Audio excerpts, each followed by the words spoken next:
Don't think I even have a Facebook account logged in. But, I like how that's the first thing you'll hear on the recording. Hello, world. Let's talk about Nico's Facebook account. So let's see. Welcome to our current meeting.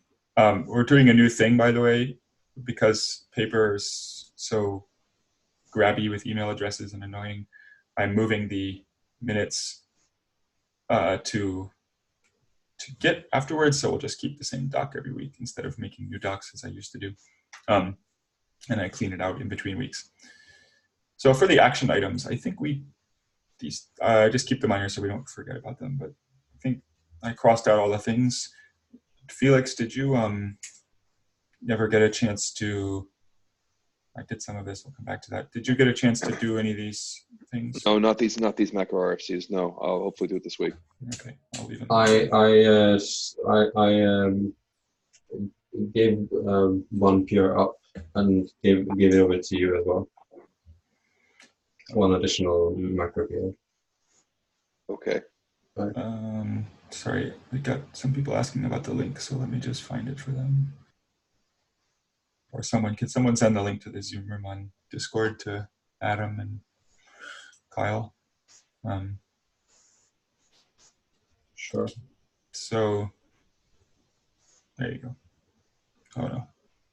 That seems right. I don't know why they aren't here. Oh, no, it does not seem right. I dumped it in the designs on it. Where did they get that wrong link from? Weird. Okay. So anyway, okay. I did talk some to Ralph, but he's currently on vacation. I was talking to him about the unsafe code guidelines and CTFE in general, and I'm going to defer the detailed discussion for later, but we basically agreed that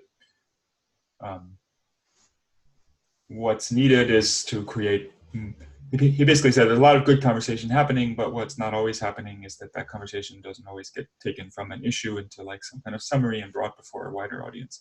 And so we were talking about how to make improvements there. But in any case, to bring him in for a meeting, he's currently touring around, so it'll have to be next week or so. So I'm gonna try that and follow up on that. I've been making this list of shepherded items, projects that we're trying to carry through to conclusion. So there's a list, we'll go through them a little bit. One of them we more or less finished. Let's start from that one. Central, can you talk about non-exhaustive because it's done? Right, the non-exhaustive stuff, there is a PR to stabilize it. And I think we have gone through solved all the outstanding issues. So last week we discussed the improper C-types lints and the notion of linting outside of the defining crate on a recursive type versus not doing it inside, because that's sort of like how one expects non-exhaustive to behave with respect to inside and outside. So there's a stabilization PR that David made, and woohoo! And then there is like follow-up work on maybe doing the addition that David Tolnay wanted to use in Syn, which you can read more about in the tracking issue. The lint. Sorry, I'm a bit tired today, so no. Okay, that's good. Basically, we're done, which is awesome. I think David said he was implementing the lint too, so that's cool. Oh yes, cool. Yeah, he mentioned something about it on somewhere. Okay, going up from there, I haven't done anything on the rebalance coherence, but all that's really waiting for is one more pass over the test. Since we found a hole, I wanted to like try to put them into something so that I could see if there's any more obvious gaps. Central said they might also do it. That would be fine. But in terms of this coherence, I'm gonna like broaden this a little bit. Actually, I think the thing that's going on here is like DIN trait stuff. I need a better name, but in particular, there's the coherence may be bypassed by indirect impulse stuff that we talked about, and the object safe for dispatch RFC that Boats wrote a while back, and they're kind of intertwined, which is why I broadened it. We're making progress. We were hitting some cycles. I figured out what the problem is, and now we're looking to work around it. And I'll post a more. I don't know exactly what we're going to do yet, but it seems solvable. So, does this interact with upcasting, the work you've been doing with Alex? No, not really. I don't think so. The cycle is arising because we were basically, the way we integrated it into trait selection, we were essentially asking if a thing was object safe in order to do certain, we're asking if something was object safe, and while we're assembling the list of candidates, and then the problem would be that like impulse we might use, which is a reasonable place to do it, but then sometimes some of the checks to see if something is object safe have to do normalizations, and they were hitting problems. And I have to figure out the best way to sidestep this. I think one way to do it might be to assume there is an impl there, but have that if you wind up using it, you'll get an error down the line. I think that would work, for example, but I have to look. The other way to do it might be just to split, so that we have a more narrow check that determines whether there's an impl or not, and then that's actually used in this code. Anyway, point being, I don't think it really interacts much with the upcasting, which is more about, well, basically because this is more about whether the trait implements itself in both of these cases. And that's, the upcasting is more about like converting between trait types. So this is like within one trait type, and that is across. And then the last thing, or any more, that was not the most coherent explanation, but any more questions? Okay. The last thing would be the unwinding and FFI integration. And Adam and Kyle are here. We did a little bit of work on that, which we could talk about now. We have a kind of, might as well, I guess. With respect to updates, if since QMX is here and I haven't been super active in the grammar, if you want to give a quick update on the work. That's a good idea. Let's put that on the list.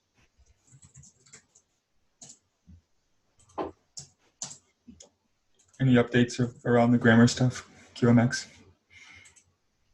Yeah, I have been refactoring the grammar, which is kind of like the interpreter version of DLL.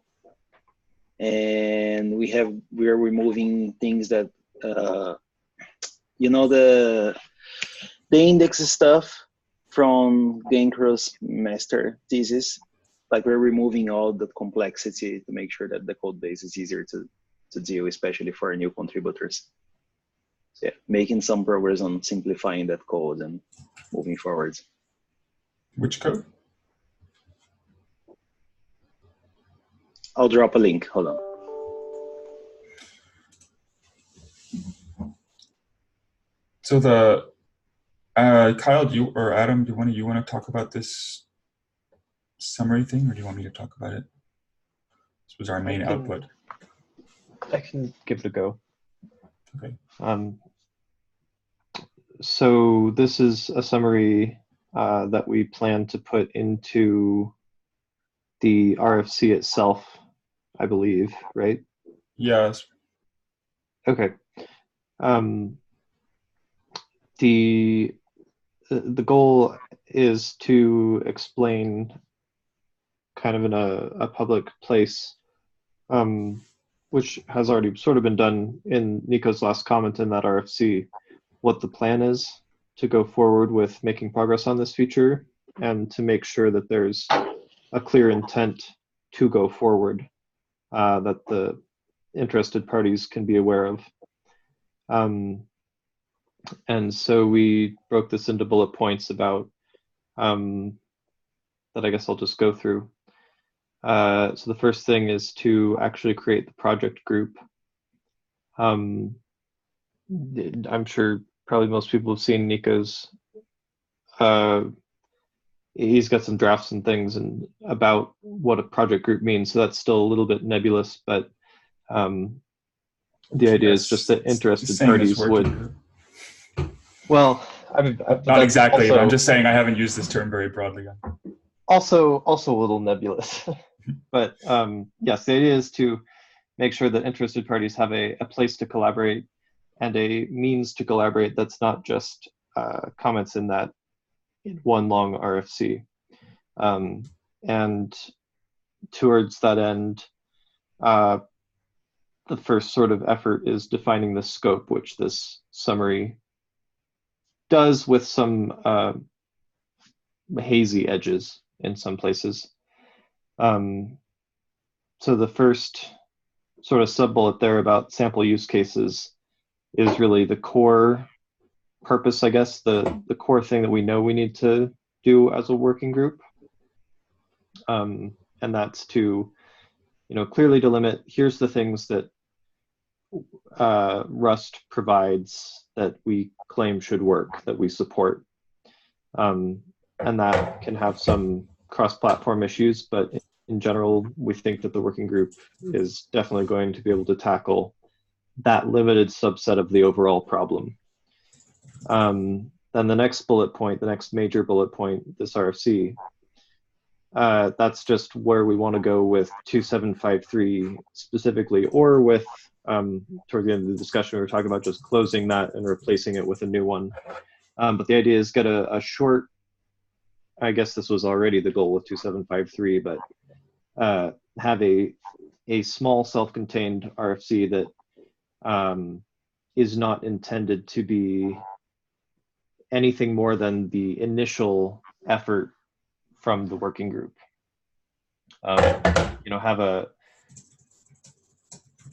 Have a small part of the problem space covered.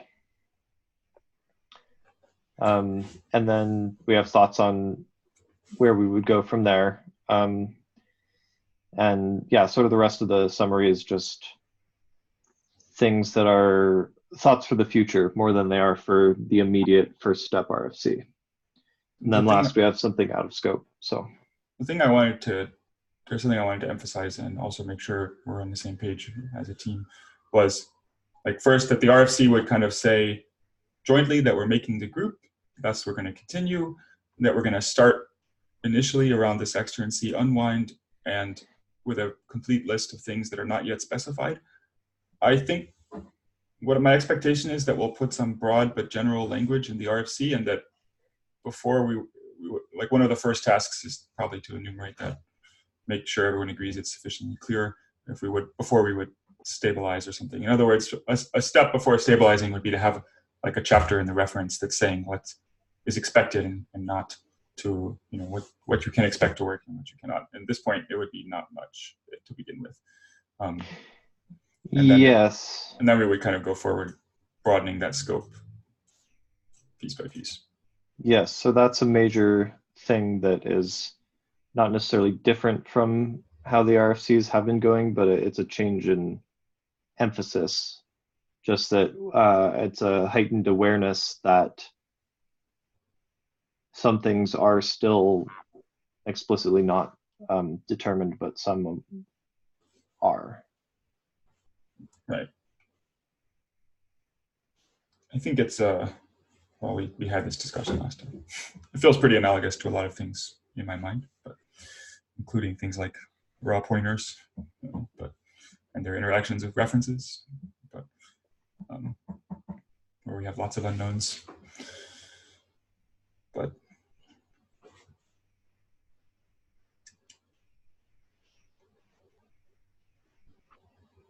the one other thing maybe worth pointing out is we tried to list out some stuff we thought would be out of scope For example, defining like the Rust panic mechanism, should it be free to change? And we wouldn't try to define what it is. We wouldn't try to like explore a bunch of mechanisms, like adding new supporting mechanisms, and in particular, not enabling us to catch native panics or vice versa. That's not like a plan. Wait, so can you go back to the defining the Rust panic mechanism? You said that we wouldn't say that we're free to change it. No, saying we would be free to change it. Like, it's not an intention of the group to do something that defines what the Rust panic mechanism, how it's implemented. But I think what that means in practice is if we diverged from the native mechanism, we would have to do some form of adaptation. And that seems okay. Like add a shim, for example, yes. But that's something we could design at the time. We should be able to do it though.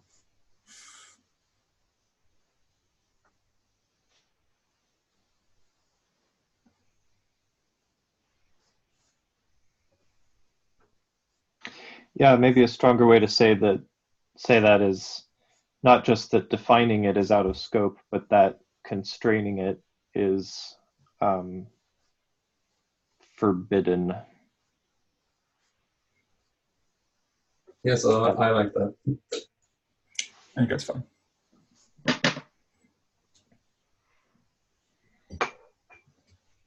Okay.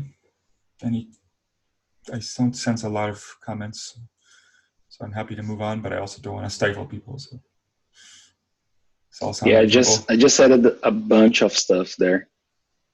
Sorry for the delay. Oh, here? Yep. Okay. Do you want to? All right, hold on. Any more thoughts on the unwind FFI? Everybody comfortable with this? One thing I want. Oh, sorry. Then go. But one thing I want to say is I think our plan is to close the old RFCs and replace it with this one. And by the way, and third time's the charm. But expect to move quickly to an FCP. Third time is the first charm out of many. I just wanted to jump in, trying to read over the text here in the project FFI Unwind summary that Nico has here. I personally am a little confused by the part that seems like it's that there's a bullet that says native panic / long jump, which is I assume a type of long jump, traversing no destructive Rust frames. To me, that sounds like it's saying that long jump is a native panic mechanism, which I guess is sort of true, but it's. Yeah, so that's a weird point, and maybe it's, let me clarify why that's there. So first of all, one of the reasons is that on some platforms it is a native panic mechanism, notably in Windows. Like there isn't, it uses structure. Okay, right. The Windows does use structure exception handling, so therefore it does work to use long jump there. Okay, fine. I guess my immediate reaction was to say long jump would not be a suitable way to implement the CUnwind extern thing, but I guess when your platform does use structure exception handling as long jump, then it works. Okay. Right. And but the other part, this may or may not be like fully in scope. I think we were debating about it. One of the things is that it's useful to we were distinguishing this no destructor cases because they're kind of relatively less complex than the case where you have to decide like which destructors might run and so on. And if you have a notion of a Rust frame that doesn't have destructors, that's also quite useful for long jump, which would not run them. Yep. And that comes up in C APIs. So it seemed like it's not exactly what we were setting out to do, but it's like so close that it might be worth saying, if we do have this notion, then we can say that, yes, it's okay to long jump over frames as long as they meet this definition. And maybe there would even be like a lint that could help you, check if that definition is met. Because if it turns out to be more complicated, I would say it can be dropped. But if not, it might be nice to have because it is a need people have. I think it's good to like think ahead, but I think it's also good to like be aware of scope creep.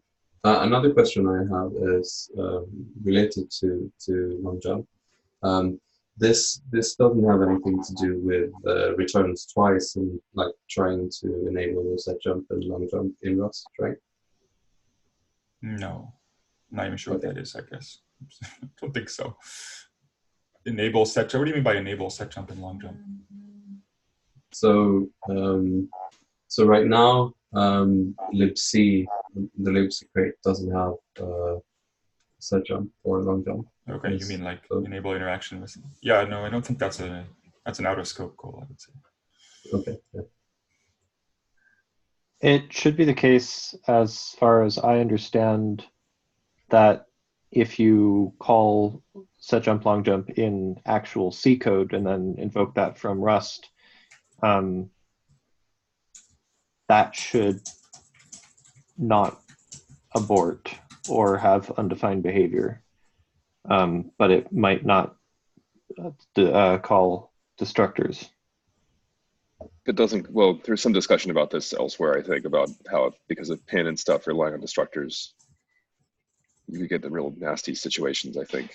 Right. I just mean that in the simple case of no destructors, I think currently the behavior is, my understanding is that the behavior is well defined and stable and not subject to change. If well, if you call if you try to define set jump and long jump in Rust and use them, then that at least will definitely not work. You have to pass special things to LVM to make it understand what is going on. Otherwise, it's undefined behavior.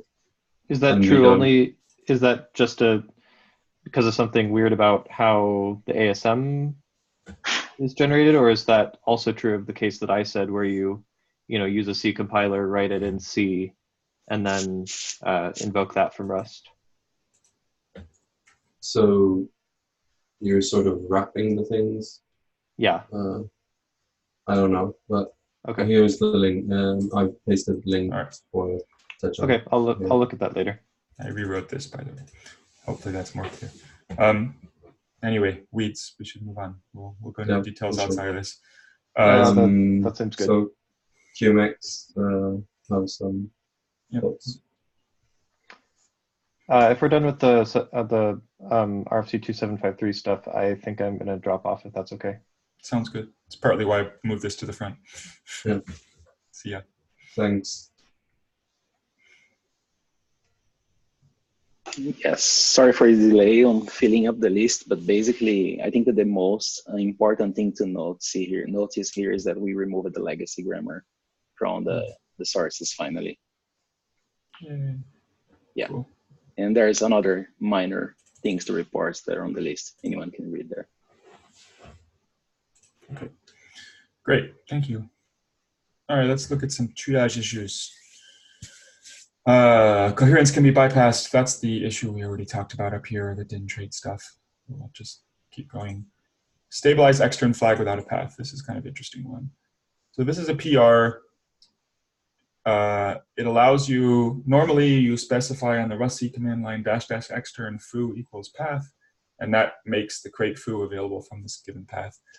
This allows you to just say foo, which means that the crate is in the prelude exactly as any other crate, so for the universal paths and so on, but the path is determined by searching the, whatever it's called, the search path or something. I forget what we call that. By searching around different directories. Same way that it would be if you wrote extern crate foo, sysroot. And the main advantage of this is that you no longer have to write extern crate proc macro, or rather cargo can write -- extern proc macro, and you can use this proc macro crate like any other crate. This seems okay to me. I don't know that it requires, it feels like it's not exactly inside the language because it doesn't affect, but it's obviously language adjacent. Do we want to give our stamp of approval? Do we want to request an RFC? Central had some concern about the test, but I think that's a separate thing. It seems to be, now that I read Eric's comment, it seems that it's addressed, but I haven't actually checked the test, so I guess if they say so. It's more a quality of implementation issue. Well, it's it's important. We don't want to accidentally make things stable, which yes, totally. I'm just saying, let's assume it works as expected. Yeah. I think so. This external crate proc macro and external crate alloc issue. Like there are these two places where you still have external crate is something that like different people have been like picking at in different ways. And I feel like I don't know that it would necessarily need to block this, because I think this like maybe is just a good thing to add regardless of how we solve that problem. But like really someone just needs to write an RFC for like what the roadmap for getting rid of external crate entirely is. And What is the remaining, apart from the proc macro use case? for Nosted to use the alloc crate. Yeah, and it seems like it seems like with this addition, it becomes more of a cargo problem or something, right? Yeah, I guess like Nosted could possibly pass external alloc. Well, no, Nosted is it's not a cargo issue. Well, presumably you would want to say, I guess the question is whether we would expect alloc to be available to you without anything in your cargo tunnel. Right, yeah. I mean, also Maybe it here. should. so like, because there's basically been like a bunch of different solutions passed around on this. One is like some sort of like dependency where you say like sysroot instead of the version number, and then it chooses the sysroot. One is that like Nosted would just go away, and then Stud would have like feature flags, which alloc would be one of them, and like the default would be on all of them, right? And then for proc macro, we like reserved the name meta with the idea that all like compile time APIs would eventually be moved under meta and sort of this proc macro crate. But I wouldn't necessarily done anything with that. I think that's partly, I think that's partly because like we said, okay, now we're done with the module stuff for a while. Right, I mean, yeah, it's because we all started working on other stuff in 2018. Yeah. But like, I don't know if it like should block doing this, because it's like allows like maybe like for example it could be an unstable cargo feature in which you could experiment with like it has a solution, and that would be great. But like, yeah, I feel like the larger picture here is like needs someone to shift it basically. So maybe we should have like an unstable cargo feature that allows us to do a targeted fix for the proc macro in like the interim, and then we can figure out the larger picture another time. One thing that was unclear to me with this, I guess, is the expectation that we are always going to pass --extra and proc macro to all compilations. Or is it? I think if they have proc macro in the lib, is proc macro is already okay. So if you are compiling a proc macro, yeah. So this has got a nice trigger, which is not the case for alloc. That's kind of the problem. Right? Yeah. And cargo doesn't know, right, if it's a nosted crate or not. Not today. Though conceivably, the answer to this might be to deprecate the nosted attribute and like move it into cargo. But I don't know. I'm sure that's I guess the whole point is that still needs design. So like, I mean, the thing about the nosted stuff is that like nosted is really not working very well because they're separate crates. There's tons of things we can't do because like right. And so like, but it's a huge project to instead combine core allocs, et cetera, into like one crate and then just have feature flags. But like that is what should someday be done, and that would really change the situation. Can't we like change the nosted attribute to take an optional parameter, which is like nosted in parentheses alloc, and that will like include alloc? Yeah, we could, but I sort of would prefer to move nosted out of the source code altogether. So it feels a lot more like a cargo thing that should be specified, especially with the crates coming through command line parameters. Go ahead, Nico. Sorry, I didn't mean to interrupt you. I agree with what you just said, that in general, we like the setup. We've tried to keep your dependencies in your cargo tunnel for a reason. But I was going to say that it also seems to me that these don't have a lot, like the proc macro case and the alloc case, despite being superficially similar, are actually kind of different. And the work that needs to be done around nosted and alloc wouldn't really affect the proc macro one way or the other, right? Yeah. So I do think we could go forward with this mechanism, but say, but we don't think, like this may be a useful feature to solve the alloc problem, but that is a bigger problem that would sort of want someone to. Yeah, I think that since, like no one's, I mean, I would kind of like to just reorganize proc macro into meta and then be done, but like since no one has the time to do that, this seems like a good solution for proc macros.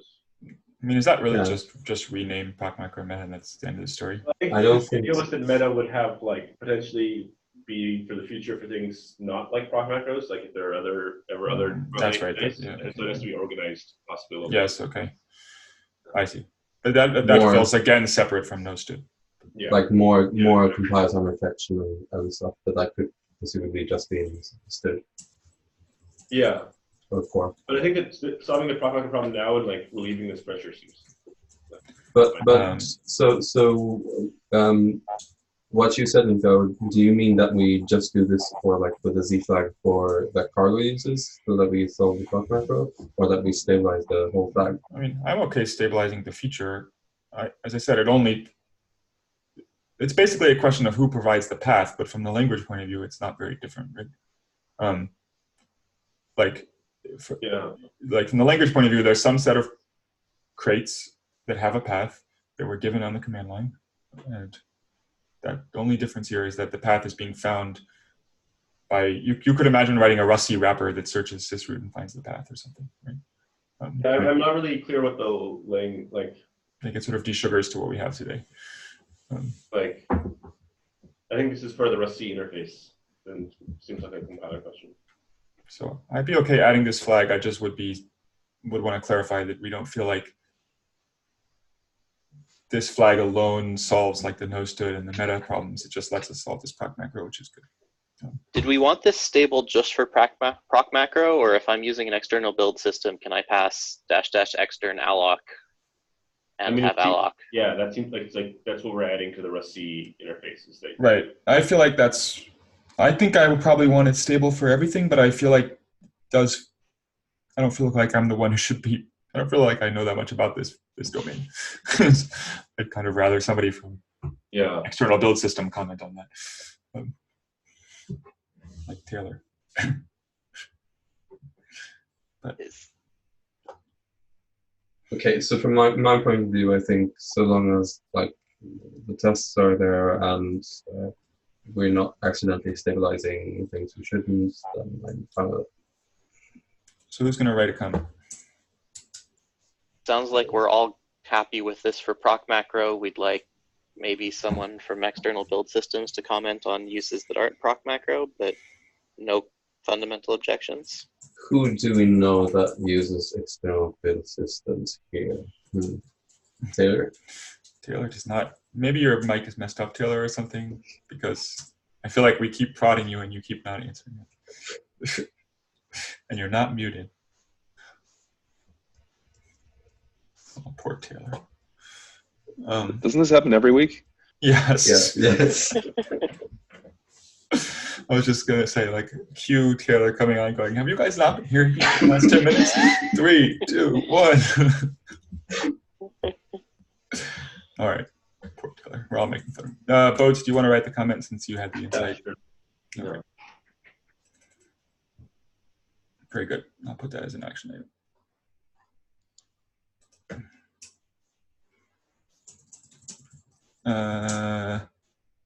What is this? 64882. Okay. This, I'm going to skip over these and talk about include stir.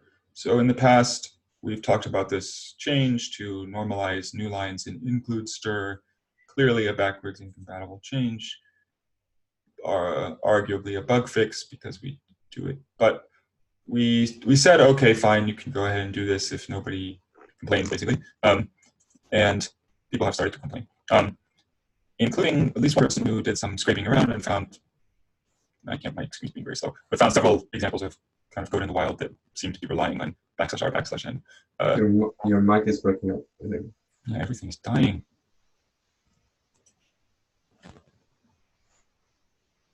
I don't know what's happening. Can you hear me? That's better. Okay. So all I was saying is that we found examples of code in the wild that would definitely break, and that might be a reason to give pause on the decision. This seems like I concur. This seems like an example of we could trivially avoid breakage. I'm trying to find the comment that here are some examples.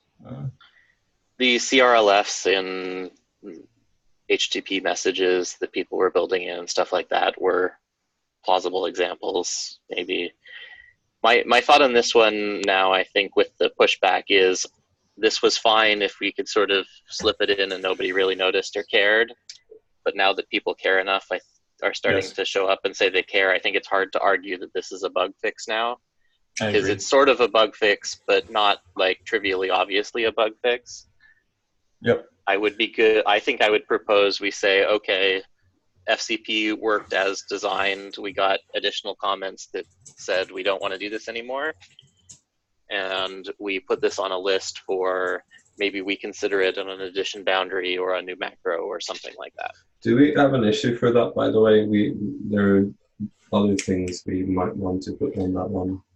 Just so we don't forget. We don't, but I thank you for bringing that up. We are in the process of gathering up information around roadmap and so on, and I sent out this document, and I was thinking that we should start accumulating examples in there. I will put it in there for now and find the document. I think it's good to start early with that, so we don't like in the last minute figure out, oh, we need to break a bunch of things. Do we want to make a label for, like, we had a Rust 2 wish list label that sort of became useless, but do we want a next edition wish list or something? Yeah, I think so. Sure, that sounds fine. There are things that we already know, like DIN traits. Right. What I would request is we don't give it a year, because I don't think it's fully decided when and if we will have. Yeah. But edition next wish list or something. Yes. Okay. And then we can keep using that when we punt them into the next edition, next edition. Right. Yeah. Yes. My personal take is this isn't even worth doing ever, but I would be willing to just add a new one with a different name. Yeah, about that. So do we want to add a new macro that is called, say, include text or something? Yeah, I think that's at the point where someone would write an RFC saying we need it. Yeah, I agree. Do we want to point to that in our response? You have this option if you want to do it. I would say that, yeah. I would say, in light of the comments, we decided it's not, and the examples, it's not, we're revisiting this decision. As Scott said, FCP working as designed. If we still want to make this change, we have to do it in a backwards compatible way, which probably means a new macro. We recommend an RFC, something like that. For example, include text or something. Yeah, sounds good. I mean, I guess one could imagine maybe there's some way to modify the macro, like with a different, put a comment in it or something, but that's probably not. Might as well just, I don't know. Also, I can write a comment on that one. Thanks. I was just going to say, thanks. Put it so well. Okay. I knew what question was coming next. You did. So the proc macro stuff, generating macro rules, you just left a comment on that one, Felix, I think. Yeah, I did. Do you want to also start FCP then? Or? Yeah, I can. So this was the thing where it was like, we're all relying on this already. Let's admit the truth. Yeah, the stabilized proc macro is generating macro rules items. I don't know if it's fair to say that we're all relying on it, but it's okay. Well, Petrochenkov had a good proc macro hack is pretty widely used. But, okay. So you'll start FCP on that. Yes. Okay. While it's FCPing, I'm going to move it over here so that we. Guess what, Felix? You're the shepherd to the extent that one is needed. Shouldn't be a very. Since it's almost in the last phase. It shouldn't be a very. Yeah, the report is already done and stuff. Right. So. Okay. Cool. Uh, Time check, 44 minutes. yep. Uh, So nominated issues. Okay, this one. This is good. We should do this. Do you want to talk one about it sec. central, or do you want me to, or was there something else? Did you want to talk about the fully integrate derived helpers? Did you get anywhere with that one, I Felix? thought Felix said he didn't. Maybe That he one did I have now. not. That one I haven't done anything on yet. Okay, cool. So it's just a viz thingy then. Yep. Do you want? Cool. Yeah, I'll summarize. Guess I So right now, the parser works at the AST level. We have 3 different forms of like items. We have items at the module level, free items, I will call them. We have items in traits definitions, and then we have items in import definitions, both for inherent and traits impulse. And so it happens that when you are because so the parser for trait definitions, specifically functions or trait definitions, items in traits, do not support visibility because well, we have we don't support that semantically.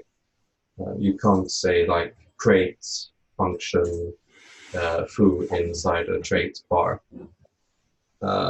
But syntactically, that's a different matter. But right now, the restriction is syntactic, which sort of creates a problem for macros. So in this specific issue, the problem is that one person is trying to use the same macro to define methods in both the traits and impulse, but since the trait item parser doesn't support visibilities, it results in an error, and specifically it doesn't even support the empty visibility, which you can get through the viz matcher.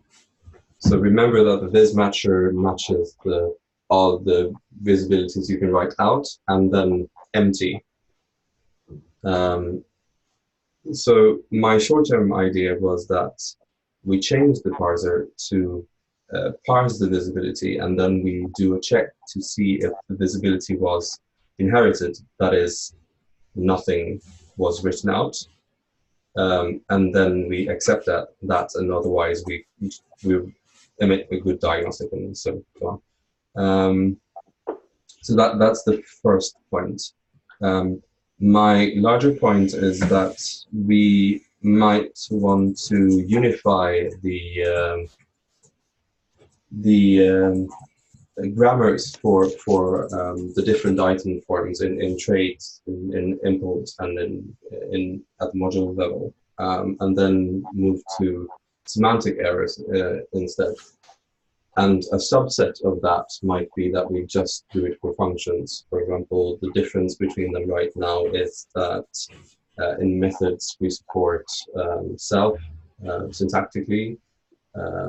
We don't in at the module level. At the module level, we support ... at the end. We don't in impulse and traits, and so we can smooth that out and move it to semantic errors instead. I don't think. Sorry, Central. Keep going. No, that's basically, so that's 2 questions.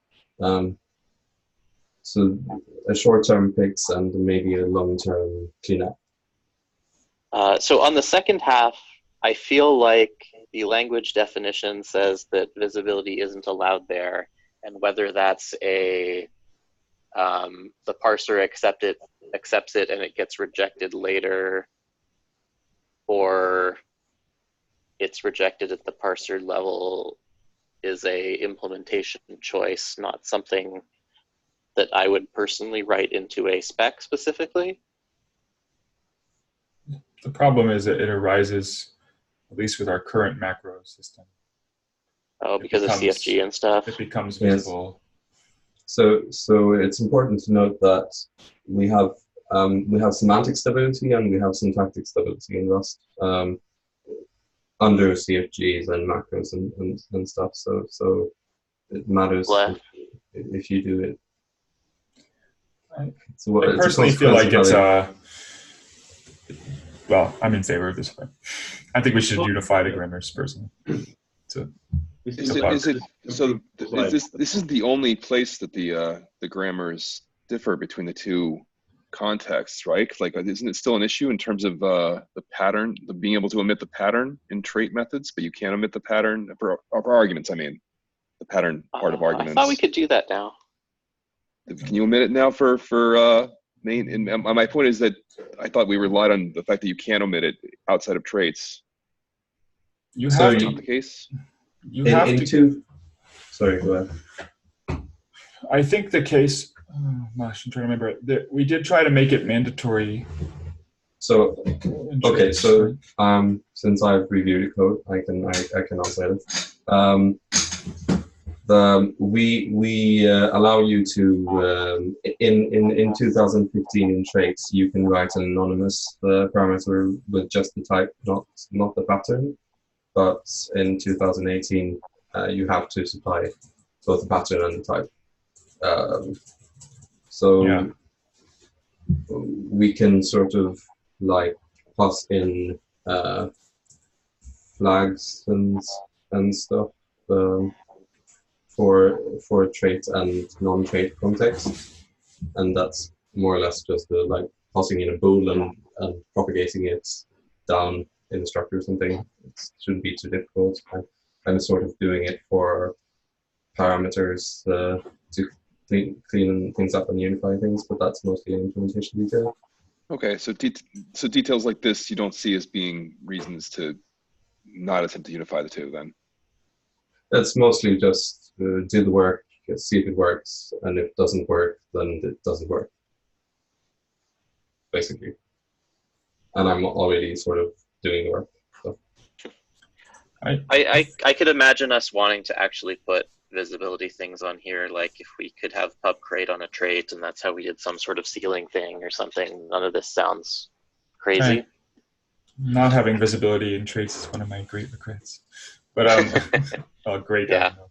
But I would say that I just think like overall we probably want our grammar to be concise as we can make it, and having like too close, but like if you were to read the published grammar, it would be like two similar but different definitions of functions. It just seems like a recipe for annoyance. Why wouldn't we? Right? Why wouldn't we do it? I haven't seen any reason why not to do this. Like, it improves the experience and simplifies the grammar. It seems Right. like a win-win. No, it's. I agree. It's mostly just I don't want to make a unilateral decision. I just want to check. Yeah, it but out. like, yeah, I think we all agree. Cool. On the minimal part, I think because what's macro based on the tokens that they emit, not the actual matcher that originally matched them, because you can use an ident to make a struct or a union. It seems like just a straight up bug that if V is literally empty, you can't have it there. Yeah. So I think that's just a bug that doesn't mean agree exactly. Cool. Then I will. So the targeted one I think is just a bug. Cool. Then I will fix it in like 30 minutes or something when Because All if right. that was just you took one token that was optional and then you didn't emit a token because there wasn't a token, it would work, right? Right. Yeah. I mean, if you have, well, we have this weird stuff where when, I don't know, and it's okay. I'm not going to argue So- this. I think we all agree we want to go forward, so. Right. Yeah, it- macros are weird, but it usually doesn't matter what matcher you used because it No, just it emits does. the token. It totally matters. It totally matters. Well, but I can use an ident for No. struct, which is not an No. ident. There are some cases around identifiers specifically, but like, for example, if you parse something as a type that is just one word, and then you try to match it as an expression, it should work because it's just an identifier, which is both a type and an expression, but it doesn't. Yeah. So it does actually matter when Same with it. in the implementation, it's actually carrying a tagged AST around, and that, unfortunately that leaks out. I wish it weren't the case. I'm actually looking at the code like right now, and what happens is that there's a function in the method called parse visibility, and what it does is it calls into maybe whole macro and returns out early and checks if it's like non-terminal visibility. As it happens, we should move on. But we don't have much after. Our agenda's kind of done. So, but But I was just going to say, Central, you should talk to MatClad because just in general on this topic, we were discussing how to normalize and handle this in a more sensible way as part of that. Yeah, this was sort of actually Petruchenko's idea to unify it. Like I got the snowball rolling, and they were like, "Yay, we should do more." And yeah. I feel like this is instance like 12 of me wishing that we had a really good explanation of exactly how macro rules are supposed to work, but we actually have the reference actually has a pretty decent appendix and everything. The macro rules is one of the best explained parts of the language in the reference actually. Okay. Maybe I should go read it, and maybe I'd understand why idents are allowed to be keywords, but visibilities aren't allowed to be. Okay, shall we call this call? Given that we're just rambling about macros. Yeah. Yep. One thing I will say is, never mind. Let's just call it. Bye. I'll send an email. Bye. Bye. Like. Danny.